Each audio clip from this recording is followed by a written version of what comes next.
Hey there, everybody. It's Ellen Weatherford. And Christian Weatherford. And this is Just the Zoo of Us, your favorite animal review podcast, where normally we rate your favorite animals out of 10 in the categories of effectiveness, ingenuity, and aesthetics. But this week, it's a special week. Christian, do you know what the special occasion is this week? It is number 300. This is our 300th episode. Mm-hmm. You know, there's like kind of a thing in podcasting where like the curse, I suppose, is that most podcasts don't make it past, I think it's 7 or 8 episodes. Really? Yeah, like more than 90% of podcasts never make it past like 6 or 7 episodes. Certainly not into the double digits. Well, we're killing it. Yeah. So this is our 300th episode. We've been making the show for a long time, and we like to keep it fresh, keep it new and exciting and interesting by doing some fun stuff. Also, a little bit of a delivery on a Max Fun Drive goal fulfillment thing. Yes.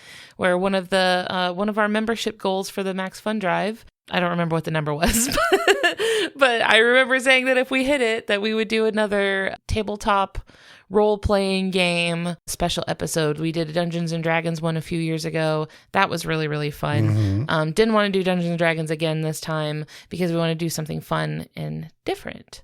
So this week, instead of reviewing an animal, we'll be playing a game. Well, I'm excited for the game because it's very RP heavy. Rule of cool only, sort of. It's a very rules light game. You know, there are rules suggestions, I suppose, to this game. But it's not like Dungeons and Dragons where there's like, you know, rigid sort of like rules for everything. It is still a role-playing game, but it is much more narratively focused. It's kind of just a multiplayer play pretend, a make-believe, a little collaborative story. What do they call it? They call it a duet game. So this game is called Badger and Coyote. It is a cozy duet game of mischief and survival.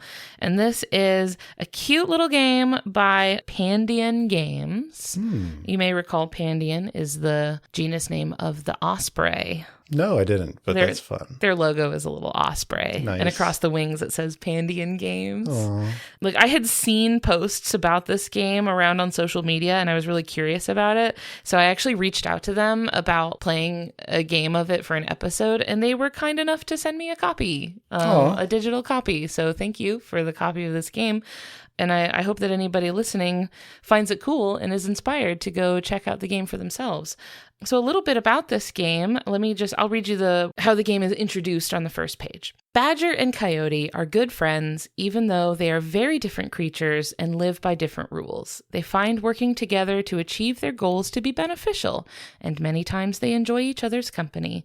Badger is focused and determined, while Coyote wants to play and socialize as much as eating. So for anyone unfamiliar, have you ever seen this thing of badgers and coyotes hunting together? No, I hadn't. Oh my gosh. It's so cute. There was a video of a pair of a badger and a coyote hunting together that went like really viral a few years ago that I feel like really brought this to like the forefront. But it seemed to not really be like a one-off. Like, this seems like a pretty common thing where badgers and coyotes will work together to hunt cooperatively.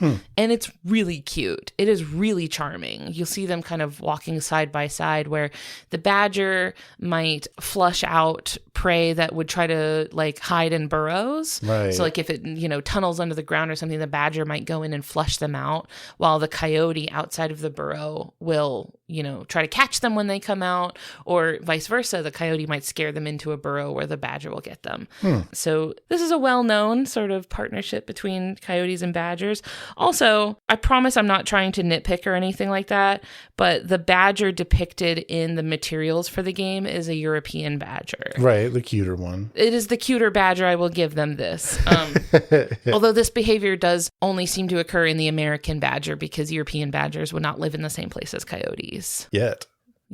That's true. Y'all want some coyotes? We got them out the wazoo. Yeah, we're overstocked. You can get them at Costco.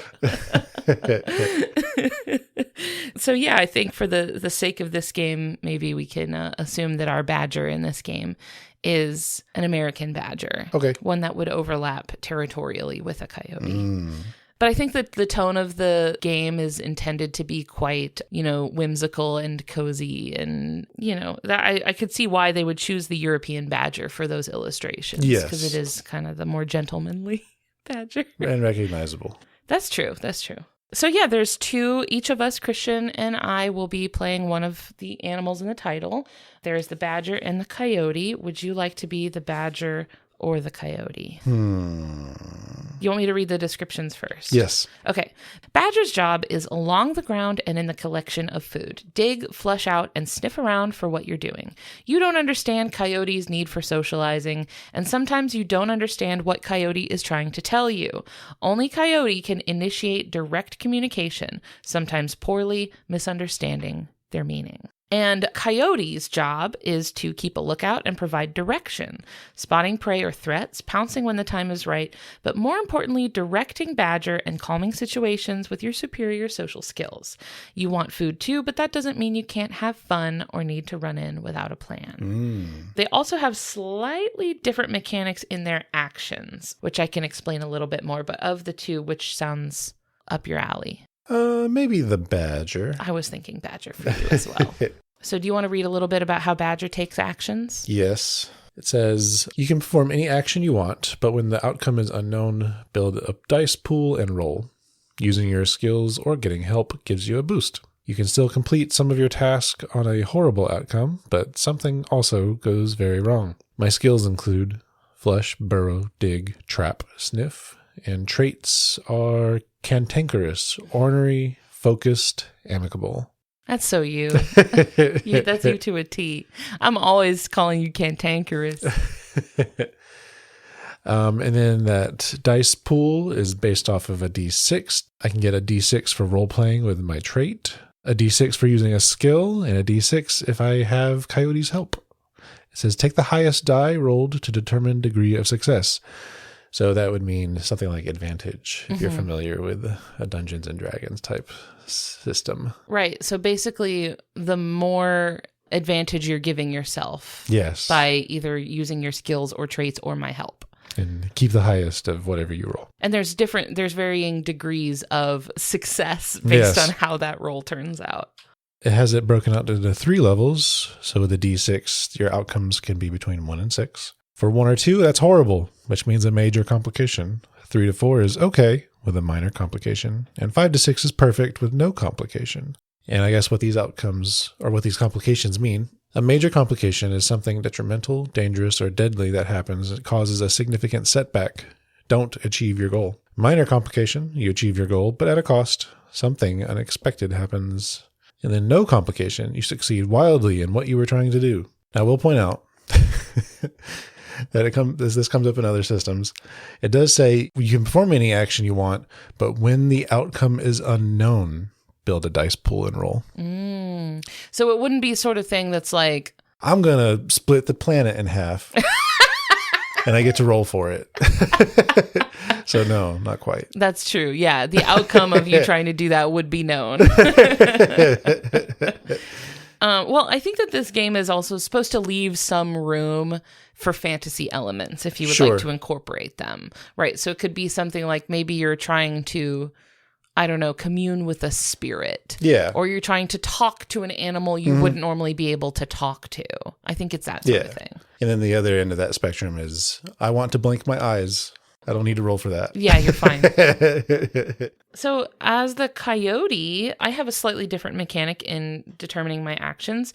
Mine is reliant on I have a single stat. It is a skill number. And the skill number is sort of on a spectrum between social at one end and hunter on the other.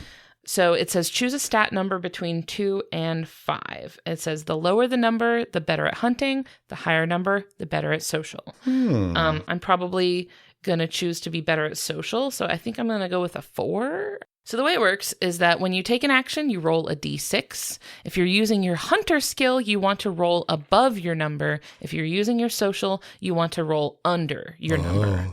If you roll your skill number exactly, you succeed wildly with an extra benefit. So that's like a crit, basically. So on a successful social check, Coyote can speak a sentence or two to tell Badger something, and Badger can respond in kind. On a failed social check, a miscommunication happens. And on a failed roll, I can either incur a complication, like something bad happens, or I can basically sacrifice some of my skill to succeed anyway, in which case the skill number moves 1 digit towards the opposite stat. So if you fail a hunting roll, you move 1 stat towards social. If you fail a social roll, you move 1 stat towards hunting. If your skill number ever reaches 1, you become too aggressive to have a badger companion and the game ends. Oh. But if your skill reaches 6, you become too friendly to hunt, and badger has no need for you in the game ends. Dang. So you want to keep it in between 1 and 6. If you don't want to go too high, you don't want to go too low. Huh. Yeah. So I actually have a death condition, unlike you. It's not death, but it's like I've been playing a game with the people from the Let's Learn Everything podcast. I think it's for their bonus episodes.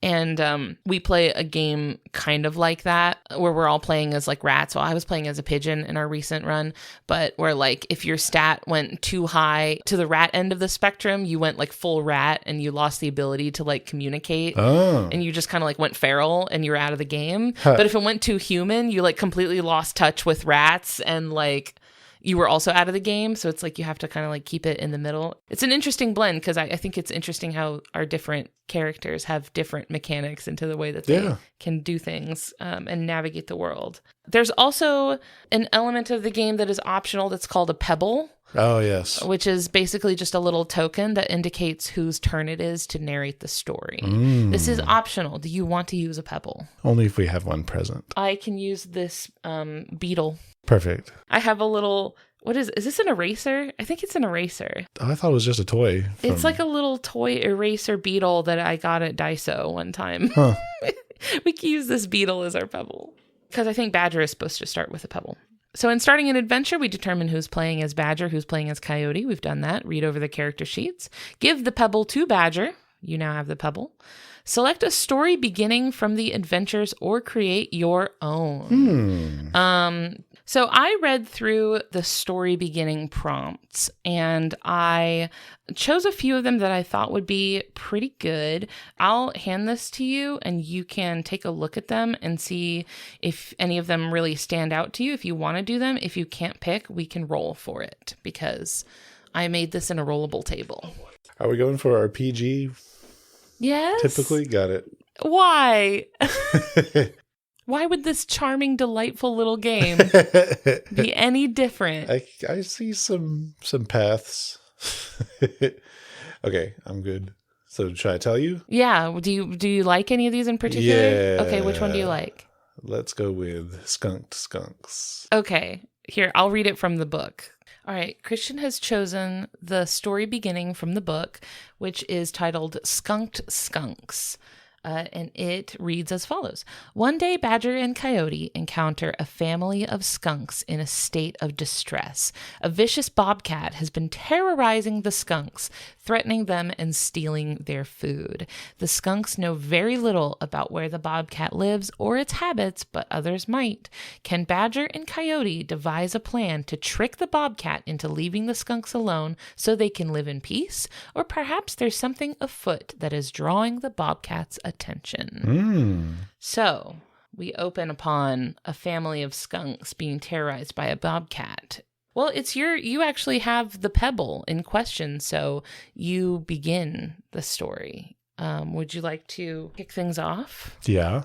Okay. Do you want to start with like backstory? How do our Badger and Coyote know each other?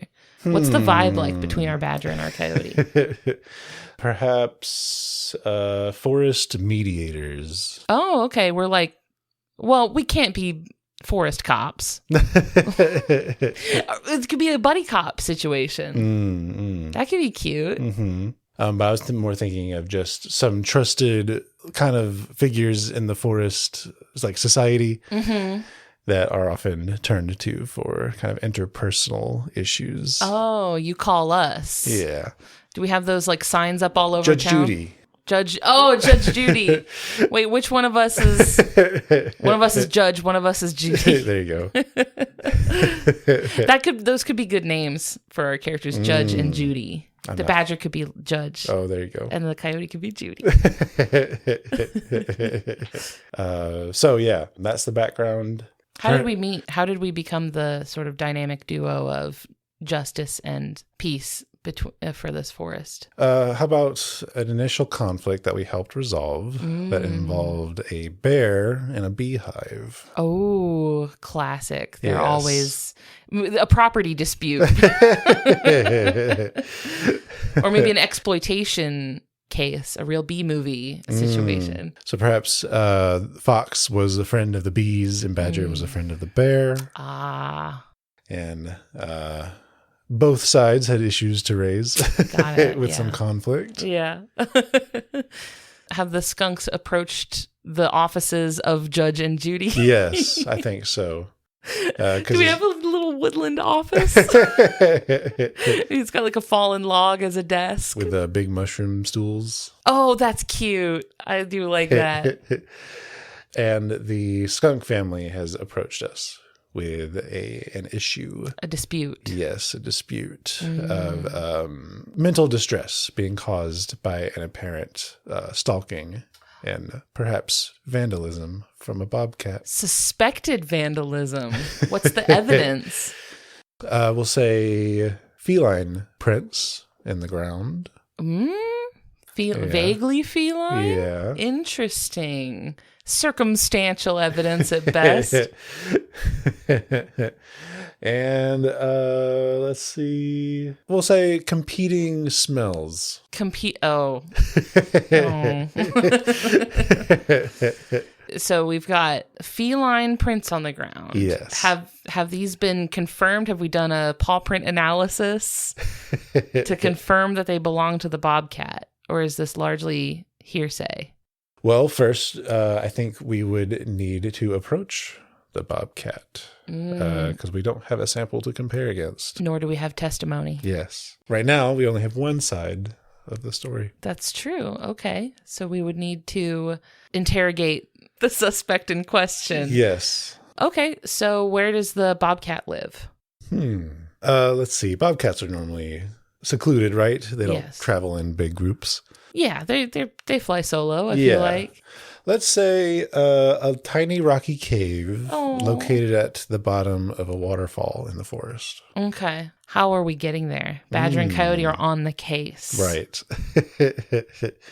Well, we haven't made very many visits to Bobcat, given the loner lifestyle. Right. So perhaps we need to find our way there. So would we already know where the Bobcat lives, or we have to just kind of like pathfind? We have a general idea, but perhaps some options would be, one, just kind of going off into the woods and trying, or perhaps asking around.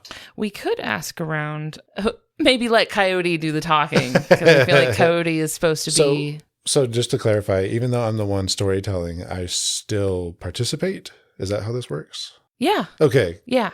Also, like the, passing the pebble back and forth thing is largely vibes based. Oh, so that's not for the whole story. It can be if you want it to be, but also the booklet does specifically say or narration can be done freely between the two parties. I see. So we can use it if we want. I feel like using the pebble would be really helpful if, for example, you were playing with a young player. I see. Who maybe would benefit from the structure of like turn taking. Yes. But, we can just kind of play it by ear. Okay.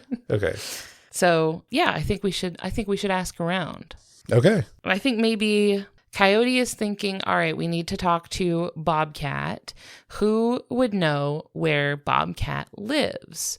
Who would be the most likely to be aware of like where the Bobcat's den is? Perhaps some prey of Bobcat would need to know where Bobcat lives so that they know where to avoid, right? True. So I think maybe Coyote would think to ask squirrels. Okay. And Coyote is gonna ask some squirrels, excuse me, dear squirrels, do you know where Bobcat lives? So I'm using my social skill. Oh my gosh. There's not a 6 in here. You don't have a D6, do you? Not on my person, but I do downstairs. You can go get some. Could you grab me 3 D6, please? I have every type except for a D6. The most normal one. In case those look familiar. Yes, for people who are not watching, which is everybody, because we don't record video for this podcast. So for literally everybody except for me sitting in front of you right now, could you describe the dice that you've just handed to me? These are D6 from a Lord of the Rings tabletop RPG. So they have are these elvish symbols on them? Kinda. It's definitely like a Lord of the Rings font. Yeah, it does have that kind of font. Well, the 6s have a little symbol on them. Yes, I don't recall what that means. I just think that just signifies the largest number on the dice. I mean, it's a 6. Yeah, I don't know. Well, you know what? The Lord of the Rings font, it does have that sort of woodsy, pastoral sort of vibe. I think that's appropriate for the setting. Yes. Okay, so I'm going to roll. I'm trying to meet or be underneath. I'm rolling social. Yes. Okay. I want to roll under 4.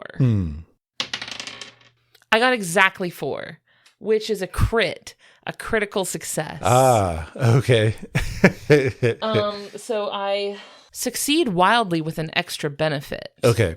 So I think not only do the squirrels know where the bobcat lives, but they also offer to guide you there themselves. Oh, that's very helpful. And also perhaps at a time of day that they know the bobcat will be present. Right. Okay, that makes sense. So the squirrels are going to guide us down the waterfall. Do we have to go down over the waterfall in order to get to the bobcat's den, or are we on the bottom side? I think the squirrels would know to take us the easier way, which would be along the bottom, so that you're not having to scale down the waterfall. But that would be fun. It would be. There's nothing saying you have to listen to them. That's true. I can choose not to. Okay, cool. So I think we have easily navigated down to the bobcat's den. Is the bobcat's den in one of those cool, like, rocky caves that's like behind the waterfall? Yeah, for sure. Oh, that's awesome. Bobcat got prime real estate. Dang, dude, how'd you get that? That's expensive. Okay, so Badger and Coyote are guided by the squirrels to the bobcat's den. We know this is a time of day when bobcat is likely going to be present. Yes. Which time of day is that? Let's see. Bobcats are nocturnal? I think they're nocturnal. So we'll say in the early morning as it's shifting from dark to light. Okay. As bobcat has probably just come back home. Yeah, so bobcat is just getting off of a long shift. Yeah. How about some obstacle before we get in there? Oh, that's a good idea. I made a small table of possible encounters and obstacles. Okay. You can look at it and pick from them if you want, or I can roll for it. Oh, I do like an air of randomness. You do like that. Yes. How about you roll for it then? Oh, is it just one D6? Yeah. Okay. 1. 1. Okay. A fire starts. What? So, okay, maybe as we are being guided by the squirrels down to the bottom, we notice that this waterfall is maybe a very popular hiking destination that tourists really like to stop by and take pictures. Maybe there's a footbridge at the top of the waterfall where so people pass through this area pretty frequently. Okay. And perhaps one such passerby who was maybe going a little off trail, trying to get the perfect selfie, trying to take the perfect profile picture for their dating app profile, was being a little careless, and maybe, is it too flirting outside of the bounds of PG to say they flicked a cigarette off of the trail that landed in the grass? Or maybe they dropped their electric arc vape pen. Yeah, they dropped their vape, and it kind of tumbled off of the trail into the grass, and is starting to catch a fire. I still don't feel good about that.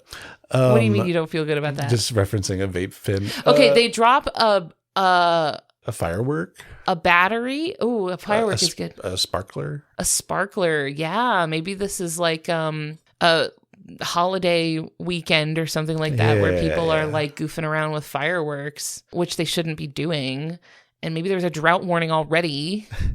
Oh, how about... Okay, so tourists walking through the woods, playing with a sparkler. Right. Holds on to it for too long. Oh. Burns their hand. You know, say, "Ah, my hand!" And then they drop it and run away. Great voice work, Christian. I'm really happy for you. And they drop it, and then they think, well, it's no longer my problem. Well, they run back to their car to get a bandage or something. To disappear and never look back and not think any further on the matter. Yes, correct. Okay, so they have dropped this sparkler on the ground, and it is starting to catch. Yes. Does Bobcat see this happening? I don't think we've found Bobcat yet. Oh, okay. I think we are outside the residence. We're close. Yes. Okay. But do Badger and Coyote see this happening? I think so, yes. Okay, so we see this happening. What do you think that Badger and Coyote could do in this situation? I think at this point we have seen the sparkler fall. Yes. And we're seeing it start. It's not like a big raging fire or anything. So I think Badger would recognize that we have a higher priority task ahead of us now. Mm-hmm. And perhaps needs to get across some slippery rocks and such to get over to where this is happening, and perhaps dig up some dirt to smother the sparkler. Oh, that's a good idea. Okay, you can take an action for that, right? Yes. Okay. I think that Coyote can use its skills of direction to call out to Badger, like, where a good spot would be and stuff, so that you have the assistance of Coyote in this action. So do you need to roll to do that first? No, that just adds to your... I think the idea is that if we have, for whatever reason, been separated or not like working together on a task, you do not receive that D6 in your pool. Okay. But since I'm here and working with you, you do have that. So I think this would involve a skill and Coyote's help. Mm-hmm. So a 2 dice pool to roll from. So let's see. That's a 5 and a 4. Okay, so the higher? The 5, yes. Which is a perfect, no complication success. All right, so we have put out the fire. Yes. Maybe the smell of the smoke, even though we put out the fire and it didn't become a big problem, maybe the smell of the smoke has drawn Bobcat out of the den in curiosity, being like, hey, what's going on out here? Right. Probably sleepy, probably ready to lay down in bed at this point. Just got home. Probably like... his lean cuisine just got done in the microwave. Like, probably is like just getting ready for bed too.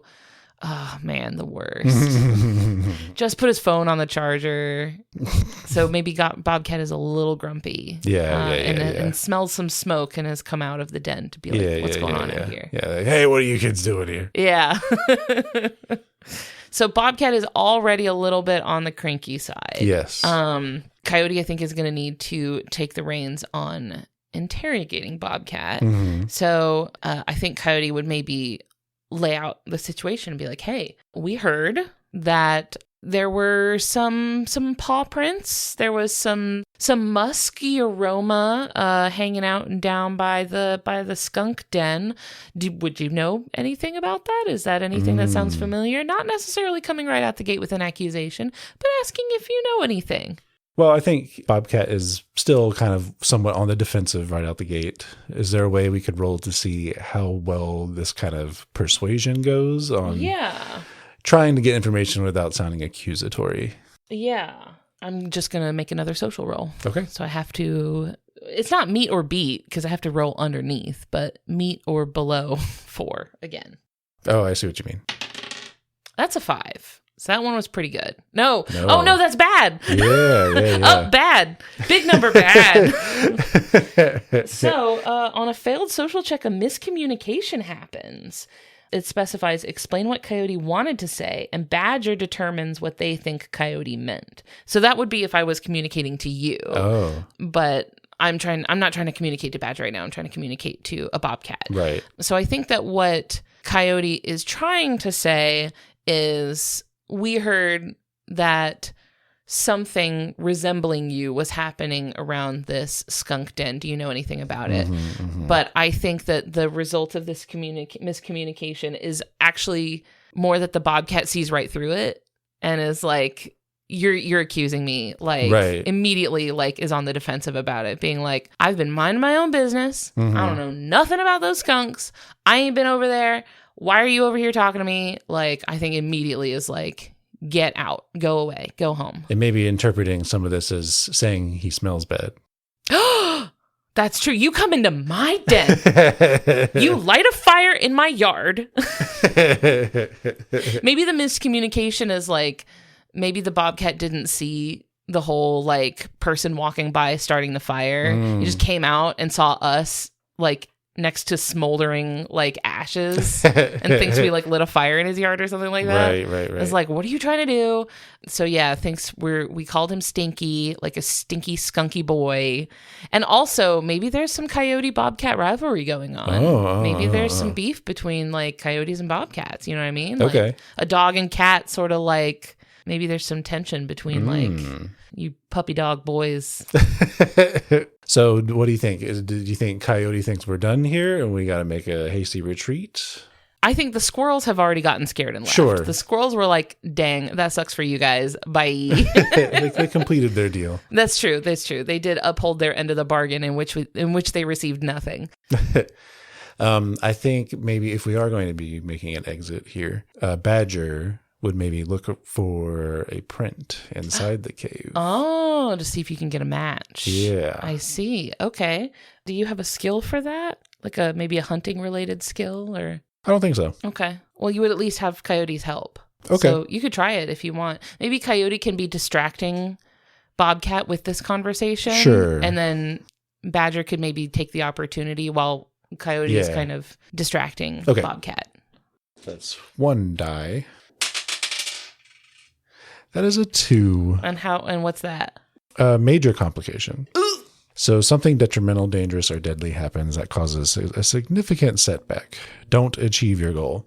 So I think what happens here is we're unable to convince the bobcat of not being accusatory, and also notices Badger trying to find a footprint here so that we get kicked out before we can achieve finding a footprint. Right. I think, the bobcat just fully like airplane ears. Yeah.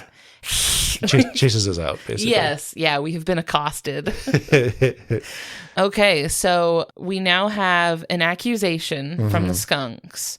We were not able to obtain any evidence from Bobcat. Bobcat, would we say, was acting suspiciously in being so defensive regarding the accusation? Does that seem like suspicious, like he doth protest too much, or does it seem like legitimately had nothing to do with it and is annoyed at being? It seems the. Can you make an insight check?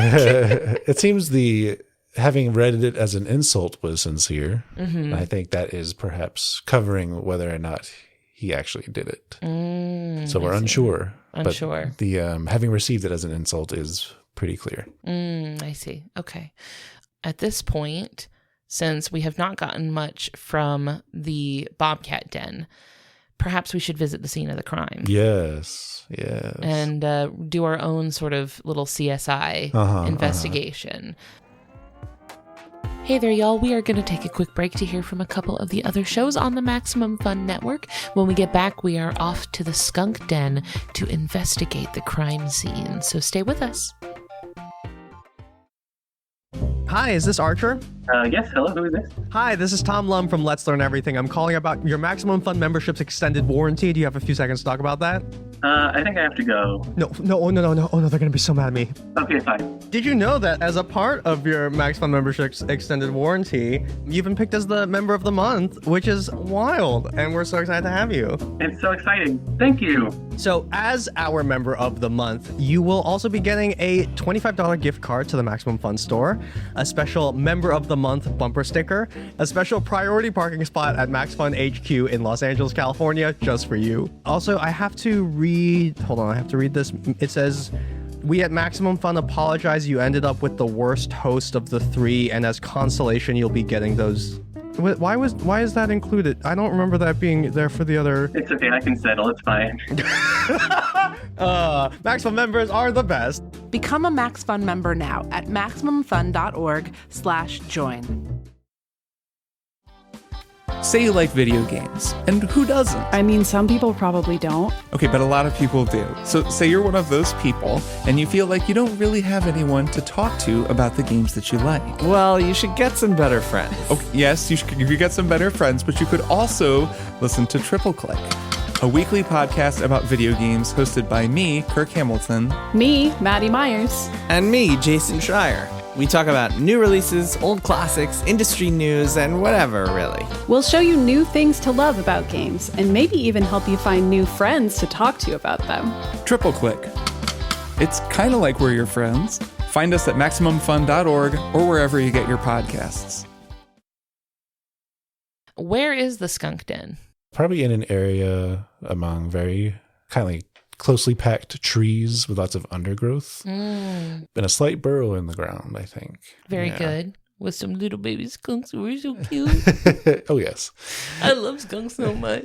Maybe it's like kind of on the outskirts of like, maybe there's like a human like neighborhood nearby. Yes. Because skunks do like to kind of go into neighborhoods and stuff like that sometimes. So maybe there's like, it's like on the very outer edge of like a little neighborhood where there would be like a garden and stuff like that nearby. Okay, so we would need to get to the skunk den. Right. How are we going to get there? Well, I think we could navigate our way back because that's true. kind of where we started. But would you like to roll for an encounter on the way there or something we experience when we get there? Yeah, let's do another encounter for on the way. Okay. Do you want to roll for this one as well? You can. Okay. And I'm going to say it can't be the same one we already did. Yeah. That's a 6. Oh, no. Badger or Coyote receive an injury that will impact one of their abilities. Okay. Ooh. How about on the way, we accidentally sneak up on one of the skunks. Oh, no. And get blasted? I think that would be interesting, like getting just nose blasted in the face and like the chemical like overwhelms the nose so much that like the sense of smell is out of commission for the time being. Yeah, and that makes sense, I think, for the badger. Okay. Yeah. Oh, because they would be rooting around in the ground and would be most likely to probably accidentally come upon a skunk. So we accidentally sneak up on one, they get startled, blast badger in the face. So for now at least, can't smell anything beyond the skunk smell. Right. Yeah, it's really in there. Yeah. And you have no tomatoed sauce. That's a joke. It's been disproven. Don't use tomato sauce to try to get skunk smell out. But Badger has no access to anything that would dissipate the smell, and now you smell terrible. Yes, that's true. Yeah. And maybe since now I was also nearby, I have a little bit of the residual smell on me, which will make me struggle a little bit in social situations because now I smell very bad. So I guess we come upon the skunk den and maybe ask the skunk family, has anything happened, do you think, in the time between when we talked to the skunk and now? Because we just saw the bobcat. Right. We know where the bobcat was. If anything new had happened between now and then, that would be evidence in the bobcat's favor. So no new developments, but so one, we think the skunk family knew to keep their distance, not to disturb anything, because they want justice badly. Right. Yeah. But they've got little police tape across it. But maybe something that has changed is it has gotten lighter out. Oh, okay. The sun has risen more. Okay. So maybe things are easier to see. So maybe we can see something we didn't see before. Right. So when Badger and Coyote get here, what do Badger and Coyote see? Does Coyote have some sort of like find a clue type thing or sleuth? I have my hunting skills include spot and pounce. Okay. So I think spot seems like I'm trying to spot something. Yeah. So yeah, I could make a hunting roll, which means I am trying to get above a 4. Or exactly a 4 would be great. 1. Oh. So what happens? I mean, it is just a failure. So a complication occurs, or my skill number moves 1 digit towards the opposite stat, which would mean increase by 1 up to 5, which would bring me really, really close to being too friendly to hunt. Right. So I don't think I want to incur that. I think I can just incur a complication. Let's see. So I had an idea in mind of what a success is, but maybe you could come up with a complication. If it is like a success plus complication type thing. Now, I wonder can a complication be finding a piece of evidence that complicates the situation? Well, let's play around with this idea then that I was thinking of. I think Coyote will notice, with it being more light out, a patch of fur that got caught on, we'll say a twig or some bark along the path into this den. Okay. That we didn't notice earlier because it was darker. And it is a patch of orange fur. It was the bobcat orange. Was not orange. Yeah. We could ask the skunks about it. But first. Oh, yeah. Let's figure out the complication. Yes. Perhaps the complication could be, Badger is already out of commission in terms for sniffing, so he won't be able to tell much based on smell. Right. But maybe the complication is while doing this, Coyote bumped up against Badger too closely, and now Coyote can't smell for a short amount of time, just for this piece. Oh, yeah, because that would make me unable to sniff the piece of fur to tell what it is or who it is. Yes. We're just going off of what it looks like. It is visually not what you would expect from the bobcat. Okay, that makes sense. Yeah. Okay. So I guess we're going to have to we're just going to have to ask the skunks about it. Like, hey, do you recognize this fur? I think they would say... Oh, wait, hold on. Let me roll for it. Okay, yeah. I have to get below or equally a 4. 3. Okay. So I succeed on communicating with the skunks about this. I have not grievously offended them. So that just means you were success at communicating your question, not necessarily they know what you're looking for. Or not that they misinterpreted it or anything like that. Okay. Yes. So I think they'll say, well, we haven't seen of it directly, but there is a legend. I love a legend, a myth, world building, lore. There's lore.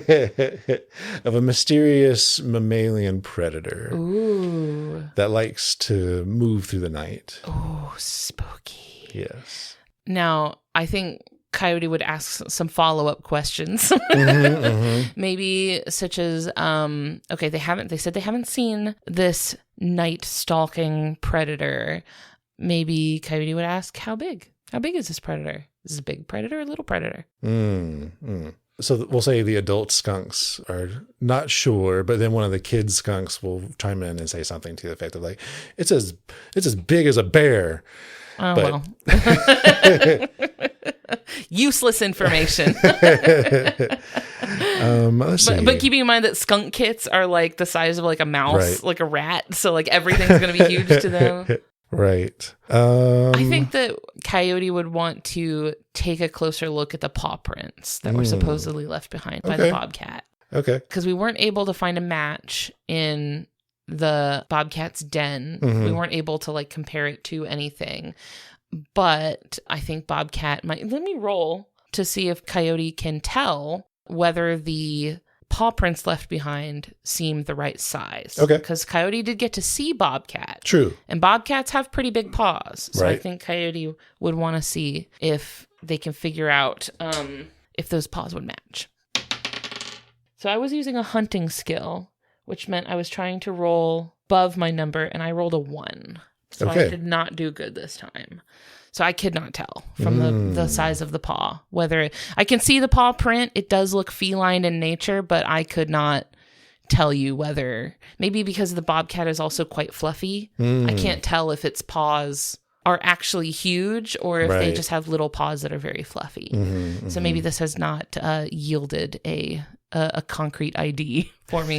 And we don't have iNaturalists, so we can't throw those tracks up on there and wait for one of those nerds to tell us what it is. Let's see. Do you think we had any history with the skunk family prior to this?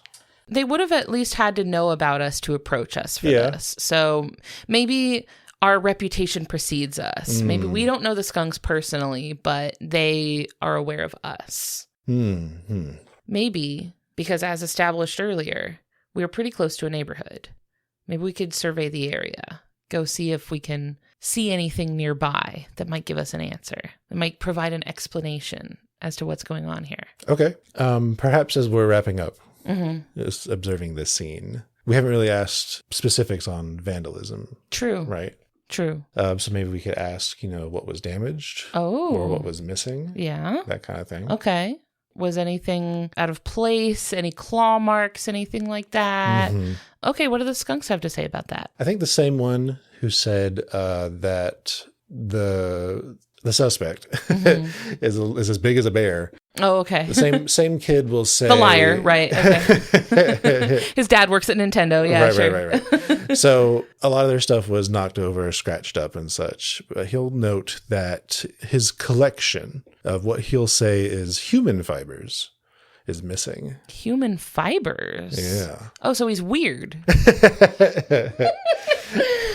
Interesting. So we have someone. What kind of human fibers is the skunk able to report what type of human fibers? I understand if this is a skunk, they may not understand what it is they're collecting at all. They may just, or maybe they could just describe it in terms of what they would think it is, right? Because if it's like, I don't know, string, they could be like, oh, it's little worms. Little fabric worms. I'm trying to think of what kind of skill that might be to understand a young one's description of something. I don't think I have anything specifically related. Right. But if I have your help, that's at least one dice. Yes. Okay. Yeah. Okay, I can help you. Okay. That's a perfect success. Nice. Badger understands that the kid's skunk is describing a collection of different string. Interesting. Yes. Okay, very good. Because this kind of matches maybe something Badger has seen on a hunting expedition.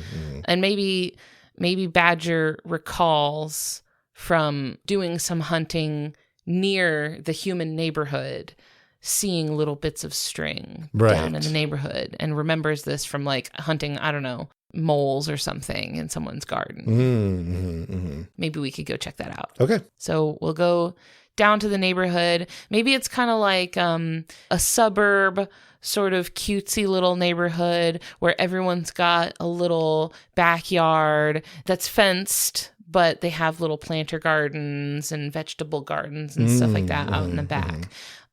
So maybe as Badger and Coyote get closer, we have to be a little sneakier because if people see us in this area, they're going to chase us away. Right. So we have to be a little bit more discreet. Maybe we have to kind of crouch underneath surfaces.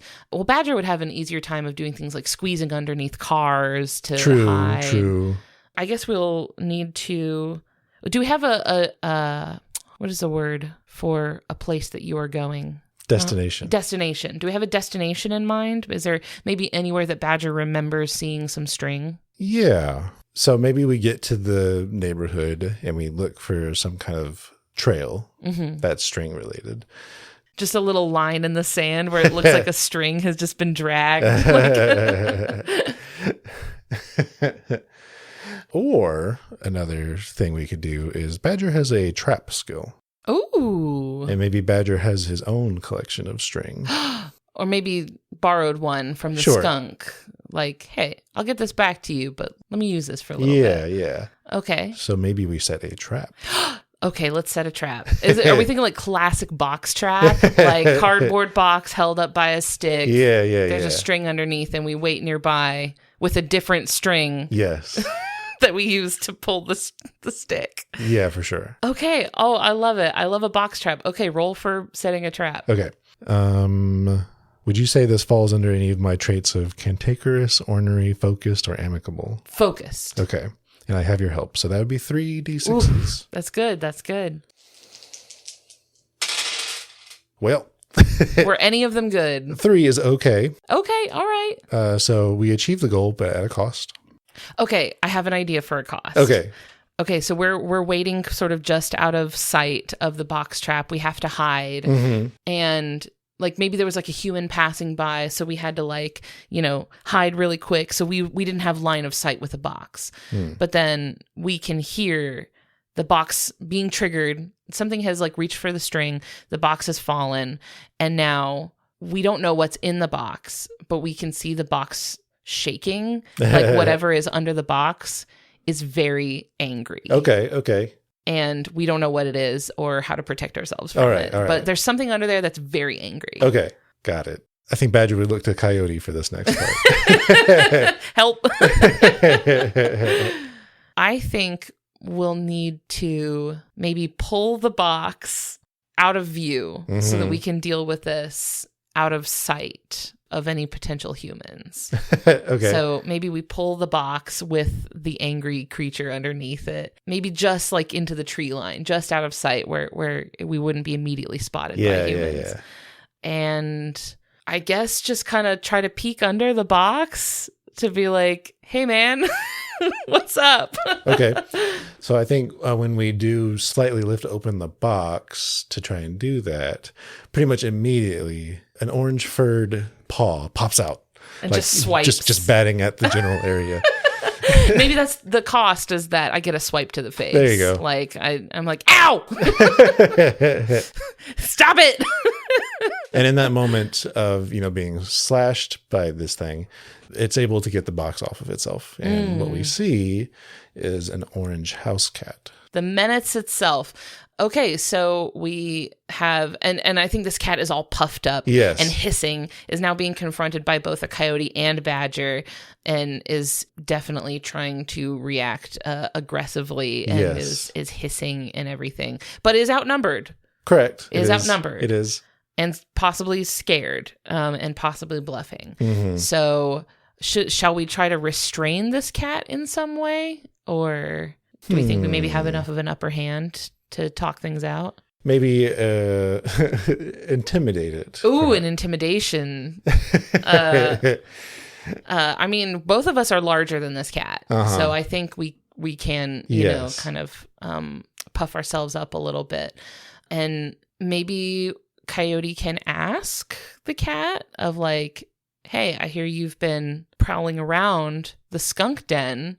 What gives? What brings you into our turf? Yeah, basically, like, how come you're coming up into our space, and like, what brings you out of the neighborhood? I guess that's a social thing. I'm gonna have to roll for that. I'm trying to go under 4. 1. Okay. Okay, so that's very good. Sure. I think at first the cat doesn't know what a skunk is. Oh, maybe Coyote can sort of point to Badger and point to its nose. Like the things that smell like this. It takes a sniff, eyes go wide, and it does that gagging like, ah. Oh, the thing that cats do when you give them like an orange or something. Yeah.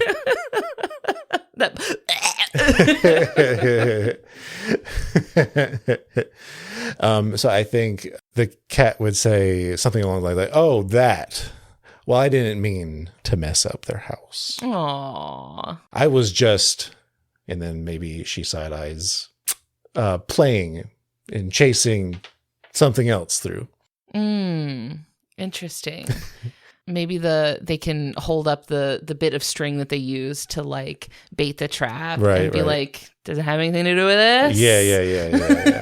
The cat's like, I can quit anytime I want. And how about shifting it up here a bit? Ooh, an escalation. Yes. At this point, from the tree line exits the bobcat, saying, "Step away from my girlfriend." What? They were in on it together? A crime duo? Bonnie and Clyde over here. And he's going to try and fight us. We don't have rules for combat.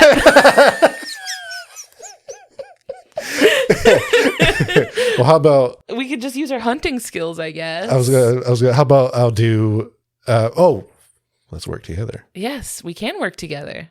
I will try to flush the bobcat Okay. out into a good opportunity for you to pin them down. Okay, to pounce? Yes. All right, but cool. we're not going for the kill though. Okay, right. Yeah, no, this is a PG rated podcast. Okay, so I guess make your roll for flush. Yes. And then I'll make mine for pounce. Oh, there's a 6. That's perfect. Nice. So, able to bob and weave from that should be their names. That's true. Oh, Bob and Weave, those are great names. Dang. Much better than Judge and Judy. To avoid getting hit myself, but then able to turn the tables a bit and get it to start running back towards where I know you are waiting. Okay. All right. So now I guess I have to make my pounce roll. Mm-hmm. I'm trying to get over 4. 4, exactly. Which is, if I recall correctly, I succeed wildly with an extra benefit. Okay. So I am able to pounce on the bobcat as it is flushed out from your position. And I think that the extra benefit is that now that I have the bobcat sort of restrained, the house cat is sort of in a position like, please don't hurt him. I'll do anything. Yes. So now we're in a position of advantage over both of them. So I think they both calmed down. Mm-hmm. We got them where we want them, Mm-hmm. and we get the truth out of them. Which is I think they were just having some fun, and just kind of chasing one another. Things got out of hand, as they often do. Yeah. Yes, the house cat, we'll call her Weave. Aww. Maybe wasn't as familiar with the area, so she inadvertently ran into the skunk's den, Right. messing things up, and spotted some what she thought was thrown away string, and took it with her as she left. As a trophy. Yeah. Yeah. They do love to do that. If it was our cat, she would be kind of prowling around, holding it and yowling at anyone who would hear. Yes. So the bobcat and the house cat now have fessed up, although the bobcat was sort of telling the truth in that he did not necessarily do anything to hurt the skunks or intimidate them. They did at least cause a disturbance in the area. Yes. And was ultimately protecting his girlfriend. Yes. So, I mean, I think maybe this one can be solved with a good old-fashioned talking to. Maybe we can convince them to help clean up and to return the string. See, that's the dad skills talking. Not you gentle parenting the big bads of the story. Yeah, I think we can convince the bobcat and the cat to at least make amends with the skunks, to apologize, to tidy things up, and maybe return the stolen string collection to our little skunk friend who now has a way cooler story. And maybe has that moment of like finally seeing the house cat in like daylight where you can see, and like seeing that she is not in fact the size of a bear. And maybe is a little bit like, oh, that's all. Oh, okay, I guess. Yeah. Do the bobcat and the house cat get to live happily ever after? Or is this just too much? Are things gotten too complicated between them? No, it was a harrowing journey that has brought them closer. Oh, excellent. Very good. Yes. And maybe next time they'll meet up at Bobcat's place. He's got a cool view. He's living in a cave under a waterfall. That's awesome. Why wouldn't you want to go hang out there? So the slow encroachment of humankind on wildlife territory ended in something good and bringing two souls together. The moral of the story is keep your cats inside. As it always is on this podcast, the moral of the story. Although the cat did find true love. Yeah, so. there you go. Oh, I'm so happy for them. Thank you. Thank you for being part of this story. Thank you. I really like the resolution. I like how you brought your parenting skills in at the end there. That's really good. A little improv / parenting exercise. Had to have a twist. That's true. I do like a twist, a romantic twist, nonetheless, the best kind. Well, that was our Badger and Coyote adventure. Once again, if anyone's interested in checking this game out for themselves, this seems like it would be a really, really fun game for a road trip. A road trip, especially if you have young people with you, really, really seems really fun for that. I feel like our kids would probably have a fun time with something like this. It's so rules light. Like, it's so rules light that I feel like it's really good for, like, you know, kids who might not want to sit down and do math for 5 hours to tell Sure. a story.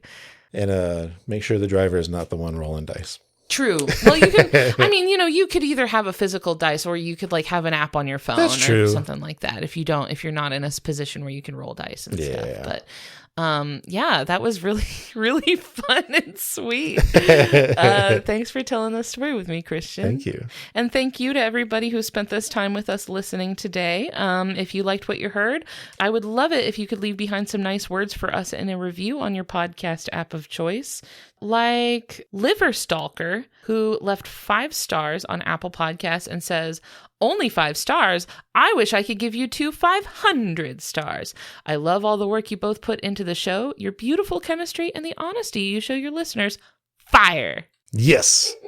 They also say, also, the other night I saw 4 spiderlings in my room. I saw another by my window today, and I think there might be a nest and egg case. How do I deal with this situation without harming my delicate spooter friends? Well, the morbid answer is that if you have a bunch of spiders in your room, you have a self-solving problem. Oh, because they'll outcompete each other. They will. In a way. Yeah, in a way, sort of. But then you have one sort of ultimate champion. You are left with the strongest spider. Yeah. You have the Hunger Games victor of the spiders. I'm a big fan of Spider Cup. Yeah, Spider Cup is huge in our house. Spider Cup. So just get yourself a small cup, ideally one you can see through. By the way, they make bug catchers. Yes. Not bug catchers. It's like a grabby thing on a stick that has a gentle little like spindly like grabber on the end that you can. That's true. Pick up a spider, and that's probably easier. But lacking such a tool, cup that you can see through, ideally, not glass. Now, to deal with something like a nest or an egg case, relocating gently, what I have seen people do, I would double check this depending on your circumstance. But what I have seen people do is putting pantyhose or some sort of very, very fine mesh over the nozzle of a vacuum cleaner. Oh. And then using that to kind of suck up stuff. But if you've got the mesh over it, then they get stuck in the mesh. Yeah. And then you can just kind of like escort them to where you need them to go and then drop them. Sure. So I've heard that that's one way you can relocate like things like that without necessarily disturbing them. There you go. Hope that works out for you. How long ago was that review?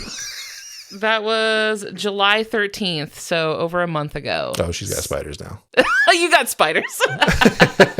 You got full-on spiders at this point. Hope that resolved itself okay for you. Sorry it took so long for me to read that. Sorry about the spiders. Or... Congratulations. I was about to say... You knew exactly what I was about to say. Alternatively, look on the bright side. Congratulations on the spiders. Yeah, there you go. You're welcome. We would like to thank Maximum Fun for having us on their network alongside their other spectacular podcasts, like the ones that you heard promos for during this episode. If you want to learn more about the network and how you can be a part of supporting our show and listen to our exclusive bonus content, that is over on MaximumFun.org. And finally, we would like to thank Louis Zong for our theme music. That's all for today. We'll see y'all next week. Thanks, y'all. Thanks. Bye.